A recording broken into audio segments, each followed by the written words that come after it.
豪湖區最平嘅別墅，你睇下呢一間別墅110幾萬咋？你睇下呢個業主幾咁想賣房，130幾萬，而家降到110幾萬就可以出手啦。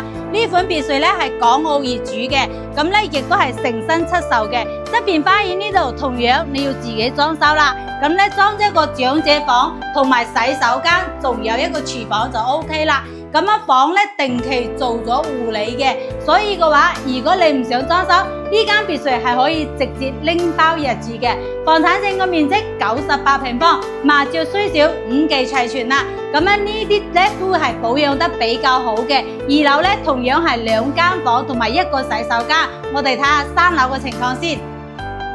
3樓咧係一個主人房嘅套間嚟嘅，可以睇到嘛？整間屋嚟講咧係比較整潔嘅，而且嚟講阿姨每個月都嚟搞衛生幾次嘅，定期做保養個房咧，你會覺得佢特別嘅舒服，而且嚟講呢一個景觀視野係咪比較舒服啊？望出去個景觀視野比較開揚，比較舒服，所以你唔好睇呢間別墅便宜啊，但係咧佢性價比超高啊！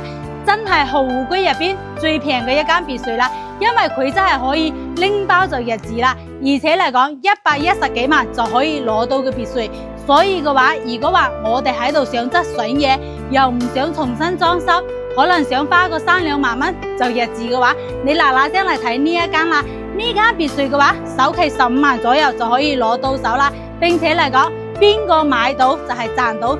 真正會偷笑嘅別墅啊！咁咧靚別墅就係得一間嘅咋，咁啊更多詳細嘅信息，你嚟滴滴大方睇房啦。大方嘅公司就喺別墅旁邊呢個德賢優選房呢度。我係大方，喺沙鄉做咗16年地產嘅，喺沙鄉賣別墅，大方係專業嘅。